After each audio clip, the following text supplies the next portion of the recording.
시황의 해설자들 시간입니다. 주가가 하단을 그래도 어느 정도 잡아줘서 대단히 다행스럽습니다. 그러나 고민은 여전합니다. 인플레이션에 대한 우려, 금리 상승, 우리는 또 환율, 여러 가지 궁금증이 있는데요. 이 금융시장의 동향들, 또 투자자로서의 포트폴리오 전략들, 오늘은 이제 은행권 분석가의 좀 시각을 듣는 시간이라 또 귀중한 시간이 될 것 같습니다. 신한은행 IPS 전략부 윤종석 수석연구원 함께합니다. 어서 오십시오. 안녕하십니까. 네, 와주셔서 고맙습니다. 주제를 저희가 좀 잡아봤는데요. 압축을 좀 해야 되니까 주제 보고 얘기할게요. 변화와 변동성 사이. 압축을 하려고 했는데 뭔지 아리송합니다. 제목만 보면. 네. 일단 인플레이션에 대한 얘기를 해야 될 것 같습니다. 4월 미국의 소비자 물가지수, 생산자 물가지수가 발표가 됐고요. 네, 맞습니다. 소위 피크아웃, 고점 통과가 된 것이냐, 아니라면 언제쯤일 것이냐, 그런 신호를 어디서 찾을 것이냐, 그게 궁금한데요. 인플레이션에 대한 시각부터 말씀해 주세요. 네. 미국의 4월 CPI가 전년 대비 8.3%를 기록하며 전월 8.5% 대비해서 좀 둔화되었습니다. 에너지와 식료품을 제외한 근원 CPI도 6.2%를 기록하며 지난달 6.5%보다 낮아졌습니다.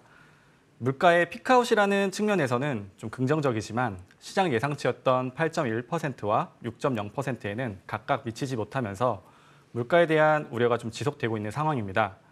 금융시장에서도 이러한 점을 반영하며 인플레이션 피크아웃 가능성에도 불구하고 변동성이 좀 확대되는 그런 모습을 나타내고 있는데요. 사실 이제 4월 CPI 발표 전에 시장에서는 가솔린과 중고차 가격의 하락으로 피크아웃을 좀 기대했던 상황이었습니다. 실제로도 이제 에너지와 중고차 가격이 좀 상승세가 진정되면서 4월 CPI는 전월보다 낮아졌는데요. 하지만 이제 4월 CPI를 세부적으로 들여다보면 그렇게 좋은 상황만은 좀 아닙니다. 최근 이제 미국 같은 경우에는 상품 소비가 감소하고 서비스 소비가 늘어나는 소비의 로테이션이 전개되고 있는데요. 이제 서비스 소비가 정상화될수록 서비스 물가 압력도 높아질 것입니다. 특히 이제 주거비와 항공료의 상승세를 주목해 볼 좀 필요가 있는데요. 4월 CPI에서 주거비는 전년 대비 5.1%, 항공료는 이제 무려 33.3%나 상승했습니다. 항공료의 가파른 상승은 이제 오미크론이 통제되고 경제 활동이 정상화되면서 그동안 억눌렸던 이제 여행 수요가 분출되고 있는 영향으로 보여지고요. 항공료 같은 경우에는 이제 델타가 퍼지기 전인 작년 초에도 좀 급등했던 적이 있는데 이번 상승세는 이제 당시보다 훨씬 좀 강하다는 게 델타 때와는 좀 차이가 있습니다. CPI의 약 3분의 1을 차지하는 주거비의 상방 압력 또한 좀 주시해야 되는데요. 미국 주택 가격은 장기간 이어진 유동성 확대와 주택 재고 부족, 건축자재 가격 상승 등으로 전년 대비 20%가량 상승했는데 주택 가격은 이제 상당 기간에 좀 걸쳐서 주거비에 이렇게 반영이 됩니다. 주택 거래량 감소에도 불구하고 높은 주택 가격이 임대료와 자가 주거비 상승으로 이어지면서 당분간 좀 물가 압력이 지속될 수 있을 것 같습니다. 다만 이제 에너지 가격의 기저 효과를 감안할 때 CPI 상승세는 지난 3월을 정점으로 해서 점차 둔화될 것으로 보여지기는 합니다. 블룸버그를 통해 미국 CPI에 대한 시장의 전망치를 좀 확인을 해봤는데요. 올해 2분기는 7.6%, 3분기는 6.9%, 4분기는 5.8%인 것을 보더라도 좀 연말로 갈수록 물가 상승세가 좀 둔화될 전망입니다. 하지만 좀 시선을 살짝 돌려보면 올 연말까지 6%에 가까운 이제 높은 물가 수준이 유지된다는 의미이기도 합니다. 연준 입장에서는 실제 물가와 기대 인플레이션을 좀 제어하기 위해 강한 긴축 기조를 이어갈 가능성이 좀 높아 보이는데요. 현명한 투자자라면 인플레이션 피크아웃에 초점을 맞추기보다는 고물가 장기화 가능성과 이에 맞는 좀 대응 전략을 모색해 보는 것이 필요하지 않을까 생각을 해봅니다. 네, 최근 미국 물가지수 발표하는 거를 세부적으로 잘 말씀해 주셨습니다. 저희는 좀 방송 보시는 분도 그렇고 어쨌든 직설적인 답을 원하시니까 중간에 제가 좀 추임새로 그러면 어쨌든 피크아웃은 됐을 가능성이 높다. 그러나 그거보다 이게 피크아웃이 됐더라도 이 고물가가 상당히 지속된다. 네, 거기에 맞습니다. 더 포커스를 맞춰라 이 말씀이시죠? 예, 맞습니다. 네. 자, 그러면 인플레이션 얘기를 조금 더 하면요. 말씀드린 것처럼 피크아웃을 지나더라도 고점을 찍고 확 내려가주면 좋은데 3%, 2% 그게 아니라 상당 기간 좀 물가가 계속 고공행진할 수 있다면 이후에 물가와 관련해서는 인플레이션 관련해서는 어떤 변수들을 보고 안정화되기 위해서는 어떤 조건들이 해결돼야 될까요? 일단은 이제 앞서 말씀드렸던 것처럼 이제 미국 인플레이션이 피크아웃 했을 가능성은 좀 상당히 좀 높습니다. 네. 뭐 이제 그러나 그렇다고 해서 이제 지금 당장 연준이 목표로 하는 2% 수준의 인플레이션으로 이제 바로 돌아가는 건 좀 아니지. 그렇겠죠. 네, 예. 아닙니다. 네. 그래서 이제 블룸버그가 집계한 좀 시장 예상치에 따르면은 한 내년 3분기 정도에는 가야 2분기 그 2% 후반대 물가에 좀 진입할 것으로 예상되고 있는데요. 내년 3분기 멀다, 그죠? 예. 네, 좀 예. 느끼시기 상당히 좀 멀죠. 근데 이제 이것도 어떻게 보면은 또 장밋빛 전망이 될 수가 있습니다. 왜냐하면은 이제 최근에 그런 이제 세계 경제의 두 빌런이라고 해가지고 이제 푸틴과 시진핑이 이제 인플레이션에 어떻게 보면 기름을 붓고 있는데요. 러시아의 그 우크라이나 침공 사태가 이제 좀 장기화되면서 국제 유가와 곡물 가격이 현재 계속해서 고공행진을 좀 펼치고 있고요. 그다음에 중국의 이제 제로 코로나 정책이 공급망 교란 해소를 좀 어렵게 하고 있습니다. 또한 이제 미국을 중심으로 해서 리오프닝 기대감이 또 서비스 물가를 자극하고 있는 상황인데요. 이러한 것들 모두 다 이제 인플레이션 하락 속도에 있어서 이제 우려되는 점들입니다. 그런데 이제 인플레이션이 정말 피크아웃하고 시장 안정화가 되기 위해서는 좀 가장 중요한 거는 이제 앞서 말씀드리지 않았던 이야기인데요. 미국의 좀 임금 상승률이 둔화되어야 한다고 좀 생각을 합니다. 이제 물론 이제 파월 의장 같은 경우에 5월 FOMC 직후 열린 기자회견에서 임금과 물가 간의 상호 상승을 발견할 수 없다라고 이야기하기는 했는데요. 최근 좀 미국 상황을 좀 보게 되면은 이제 연준이 어떻게 보면 이제 강력한 긴축 의지를 좀 비추고 있습니다. 그런데 미국 그런 개인들에 있어서 소비 둔화는 좀 미미한 상황입니다. 이는 이제 소비재 기업들의 1분기 실적 발표에서도 확인할 수 있는데요. 비용 상승을 가격 인상을 통해서 좀 소비자에게 전가했음에도 불구하고 수요가 별로 감소하지 않았습니다. 아마도 이제 미국 소비자들은 가격 인상에 대해서 뭐 소비를 줄이는 형태로 대응하는 것이 아니라 이제 임금 인상을 좀 요구할 생각인 것 같아 보입니다. 그렇기 때문에 향후 이제 임금과 물가 간의 상호 상승이 좀 나타날까 봐 좀 우려가 되고요. 앞으로 좀 발표되는 그래서 임금 상승률에 좀 주목해 보실 필요가 있다라고 생각합니다. 그리고 또 이제 한 가지 좀 더 지켜보셨으면 하는 게 있는데요. 네. 이제 BI라 불리는 기대 인플레이션입니다. 이제 기대 인플레이션에 대한 개념을 좀 이해하기 어려워하시는 분들이 있는데요. 뭐 단순하게 좀 생각하면 이런 겁니다. 여러분도 이제 2020년 3월 이제 팬데믹을 다들 한번 경험을 하셨는데요. 그때 이제 시장에 마스크가 없다 보니까 마스크 가격이 계속해서 올라감에도 불구하고 서로 이제 먼저 줄 서서 사려는 네. 그런 현상들이 있지 않았습니까? 그런 것처럼 뭔가 물가가 계속해서 올라갈 것 같으면은 사람들은 미리 이제 집에 사서 이제 두자 뭐 이런 생각들이 생기거든요. 이제 그런 것들을 어떻게 보면 지표화한 게 기대 인플레이션이라고. 심리네, 심리. 네, 심리라고 보시면 됩니다.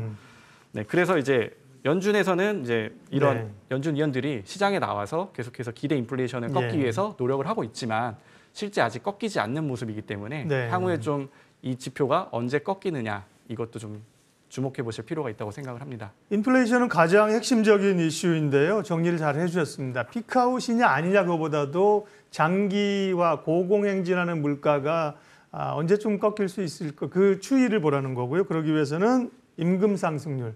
이게 임금이 오르면 또 가격이 오르고 가격이 오르면 임금 올려달라고 이게 이제 경제학 교과서에서도 스파이럴이라든가 좀 안 좋은 사실 구조적이거든요. 네, 맞습니다. 네. 그거하고 물가가 더 오를 것이라는 기대가 꺾여야 된다. 그 두 가지를 보라고 하셨고요. 국내 얘기로 들어와서 외환시장 보겠습니다. 달러 원환율이 지난주에 1290원을 넘었었습니다. 제 기억으로 1291원까지인 걸 찍었는데요. 오늘은 네, 1277원, 70원대 좀 내려왔는데 1300원 뚫고 올라갈 가능성도 여전히 상존하는 것 같고요. 외환시장 흐름 어떻게 보시는지 전망은요? 네, 최근 이제 달러 원 환율 뭐 1,300원 돌파 가능성에 대해서 예. 시장에서 좀 이야기가 많이 나오고 많죠. 있는 것 같습니다. 네. 근데 이제 저는 먼저 한 1,300원이라는 숫자에 대해서 생각해 볼 필요가 있다라고 생각을 하는데요. 네. 이제 1990년대 말 저희 IMF 외환 위기가 있지 않았습니까? 그 이후에 이제 1,300원이라는 환율을 넘었던 적이 대략 한 3번 정도 있었던 것 같습니다. 이제 가장 먼저는 2001년 미국 닷컴 버블이 이제 붕괴되고 그다음에 이제 9.11 테러가 발생했던 그 시기, 그리고 2002년은 이제 다들 월드컵만 또 기억하실 수 있는데 사실 그때 우리나라에서는 이제 신용카드 사태라는 것들이 벌어졌었거든요. 그 시기에도 이제 1,300원을 넘었었고요. 그다음에 마지막으로는 2008년 글로벌 금융위기 당시에 이제 환율이 1,300원을 넘었었습니다. 뭐 그러면 이제 2010년대에는 뭐 대외 악재가 없었느냐? 사실은 그렇진 않습니다. 2010년대에도 2010년대 초반에는 이제 피그스라 불리는 그런 남유럽 국가들의 뭐 재정 적자 위기도 있었고요. 2015년 12월 시작돼서 이제 2018년 12월까지 이어진 뭐 미국의 금리 인상기, 그 가운데 또 있었던 미중 무역 갈등 시기, 가장 최근에는 2020년 3월 이제 팬데믹 초기 국면 있었는데요. 이때도 사실은 환율이 이제 1,300원을 넘어서지는 않았습니다.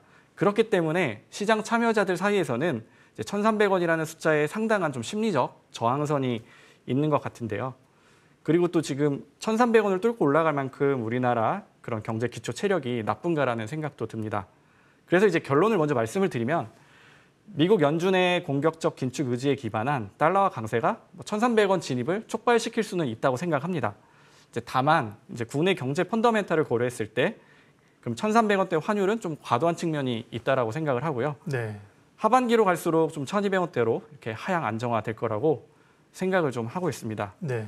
그래서 이제 앞서 이제 1,300원 돌파하면은 뭐 시장에 영향이 어느 정도 될 것 같은지 또 질문을 예. 주셨는데요. 1,300원을 사실 돌파한다고 해도 이게 안착이 아니라 정말 일시적으로 일시적. 뭐 머무르는 네. 그런 거라고 생각한다면, 그리고 또 이제 국내 경제 펀다멘탈이 생각보다 양호하다는 점들을 생각했을 때 그렇게 이제 시장 영향은 크지 않을 것 같습니다. 네. 외환시장 원화가 이제 너무 우리 체력에 비해서 환율 상승, 원화 약세로 가는데 이건 뭐 우리 요인보다는 달러 강세 요인이 크긴 하지만요. 정부도 뭐 이럴 때 이제 이전처럼 개입해서 어쩌고 하기는 어려운 거고 구두 개입도 하고 이제는 그랬는데요. 정부가 좀 할 수 있는 그나마 조치들이 있을까요? 뭐 한미 통화 수합 얘기도 나오는데 지난번에 아마 팬데믹 이후에 했다 기간이 끝난 것 같은데 정상회담이 또 있어서요. 네, 맞습니다. 선물로 이런 게 나오면 또 환율은 조금 안정될 것 같기도 하고요. 가능성은 얼마나 보세요?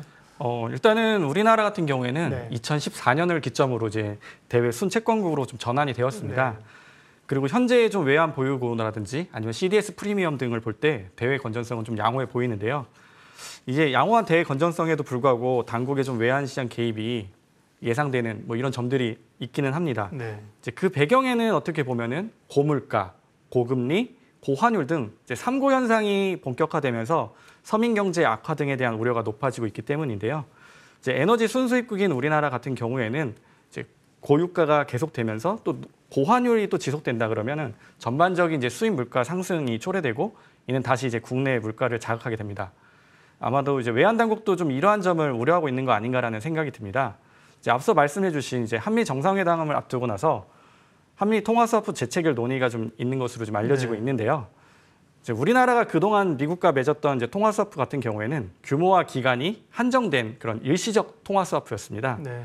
근데 이제 반면에 이제 상설 통화스와프라고 있는데요. 이거는 이제 달러가 필요하면 언제든지 원하는 만큼 자유자재로 이제 가져다 쓸 수 있어 외환 시장 안정의 방패로 평가되고 있는데요. 현재 이제 미국이 상설 통화 스와프를 맺은 국가들은 영국, 일본, 캐나다, 유럽연합, 스위스 등 한 5개국 뿐입니다. 만약에 우리나라도 상설 통화 스와프에 포함이 된다면은 달러 환율에 이런 있어서 상당히 좀 긍정적인 요소로 네. 작용할 거라고 생각합니다. 이전에도 통화 스와프가 그런 안정을 준 적이 있고요. 몇 가지 조금 더 이슈가 준비되어 있는데 저희가 시간상이요. 네네. 하여튼 마지막 질문으로 가서 네네. 5월에 남은 전략 오늘은 그렇게 해서 네네. 정리를 좀 하고요. 네네네. 나중에 시간이 되면 좀 드릴 텐데 투자자들은 뭐 금융시장에서 굉장히 어려운 구간들을 지금까지 보내고 있습니다. 그래서 남은 5월 또 뭐 6월 FOMC 이후에 시장이 어떻게 금융시장, 주식시장이 어떻게 될 것인지 또 포트폴리오 전략 좀 마지막으로 마무리해 주십시오. 네. 네네. 일단은 연초 이후에 코스피 지수가 한 12.5% 이제 하락을 했습니다. 예. 미국 뭐 S&P 500 지수가 한 15.6%, 나스닥 지수가 24.5% 하락한 것과 비교하면은 이제 상대적으로 좀 선방한 그런 모습인데요. 네. 이제 한국의 12개월 이제 선행 PER이 최근 5년 평균 한 10배 정도 되는데요. 현재 수준은 한 9.7배 정도 되고요. 어떻게 보면은 이제 최근 5년 평균보다 좀 아래에 있습니다. 그 얘기는 이제 바꿔 얘기하면은 코스피 지수의 밸류에이션 부담이 좀 완화되었다. 네. 이렇게라고 또 말씀드릴 수 있는데요. 그래서 이제 매수를 좀 고려해 볼 만하다고 얘기하시는 분들도 있습니다.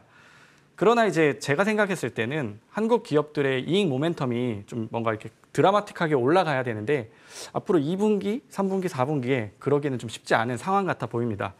정말 의미 있는 좀 바닥의 형성을 확인하려면은 좀 6월 FOMC를 한번 지켜봐야 될 것 같고요. 네.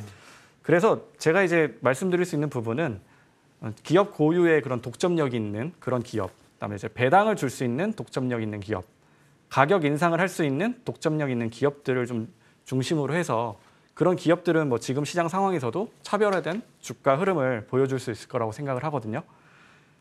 그래서 네. 뭐 쉽지 않은 상황이지만 또 6월 FOMC까지 높은 변동성을 좀 보일 것으로 예상을 하지만 앞서 말씀드렸던 유형의 차별화된 업종 내지 뭐 종목 등을 중심으로 분산 투자하신다면 변동성 장세에도 좀 잘 대응하실 수 있지 않을까.